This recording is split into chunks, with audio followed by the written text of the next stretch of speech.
Perkenalkan, saya Yulaina Fasabila dengan NIM A11 2024 16049. Di sini saya akan menjelaskan alur pengerjaan paket tracker yang RIP. Nah, di sini saya sudah membuka paket tracer. Nah, yang pertama saya lakukan yaitu membuat tabel subnetnya. Nah, ini.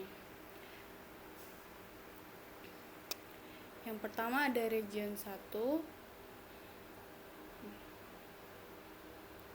Di sini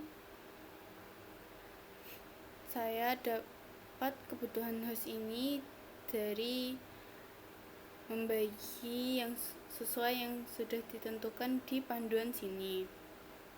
Contohnya di B1R1 membutuhkan 32.000 host, saya bagi 4 sehingga menjadi 8.000. Nah, lalu untuk mencari prefix di sini yaitu dengan cara pertama kita cari alokasi alamatnya dulu.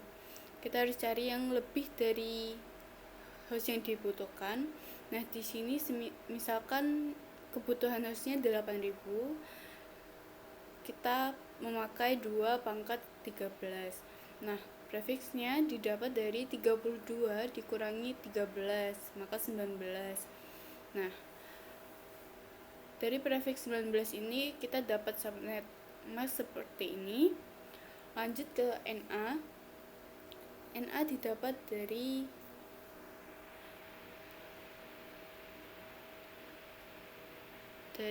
yang sudah ditentukan di sini sebelumnya.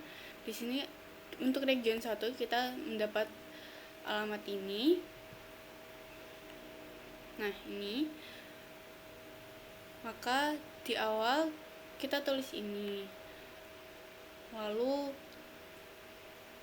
selanjutnya kenapa bisa 10.1.32.0 itu didapat dari ini. Kita lihat oktetnya. Di sini yang berubah kan oktet 3. Maka 256 dikurangi 224 itu berapa? Kan 32. Maka di oktet 3 ini kita tambahkan 32. Begitu juga selanjutnya. Lanjut kita ke broadcast-nya. Broadcast-nya didapat dengan melihat NA-nya. Jadi NA pertamanya kan ini. Lalu setelahnya mendapat NA ini. BA-nya didapat dari NA setelahnya dikurangi 1. Jadi didapat seperti ini. Untuk host address-nya itu diambil dari NA dikurangi 1 sampai NA ditambah 1 sampai BA dikurangi 1. Nah, ini juga berlaku untuk tabel region kedua juga hingga selesai. Nah, lanjut, setelah tabel subnet ini selesai, kembali ke paket tracer. Di awal saya membuka tab CLI-nya yang router 1. Nah, sebelumnya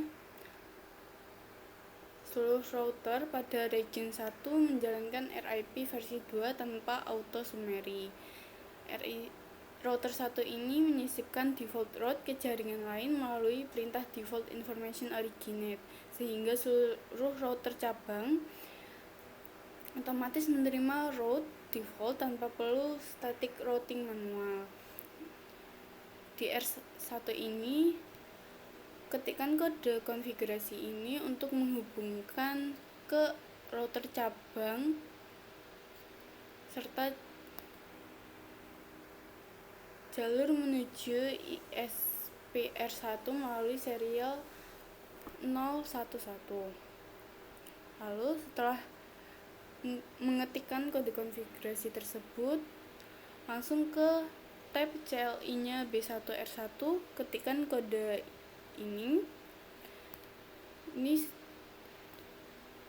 seperti IP address, ini semuanya didapat dari tabel subnet yang sudah dikerjakan sebelumnya. Nah, lanjutkan juga untuk B2R1, B3R1 kita isikan dengan mengubah IP address-nya sesuai tabel subnet yang sudah dikerjakan tadi.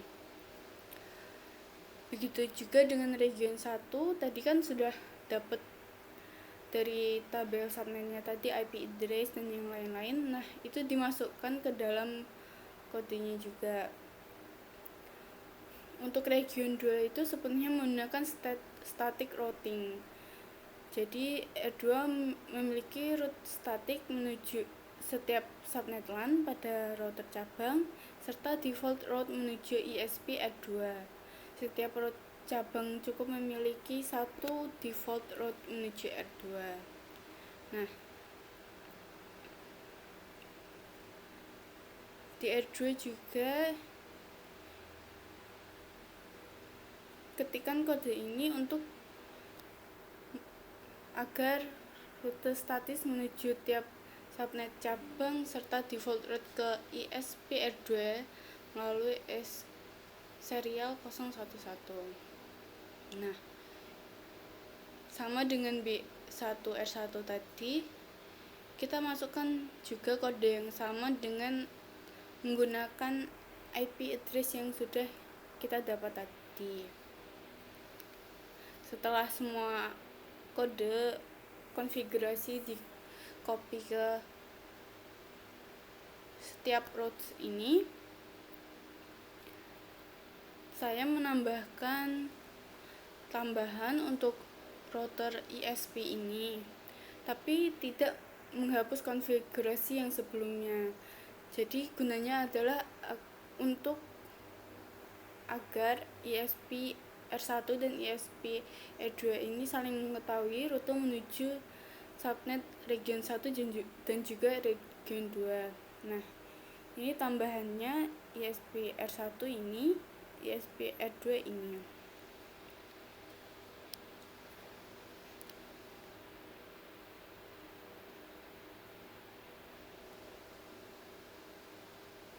Nah, setelah selesai, saya langsung mencoba ping dari R1. Di awal saya ada satu yang pingnya itu masih loss 25%. Untuk itu saya perbaiki dengan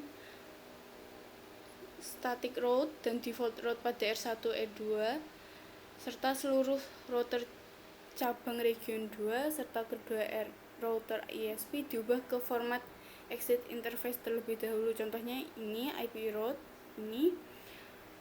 Lalu setelah saya masukkan kode itu, saya coba ping lagi dan akhirnya bisa berhasil 100%. Ini contoh hasil pingnya. Ini sukses rate 100 100 100. Nah, mungkin cukup sekian dari saya. Terima kasih.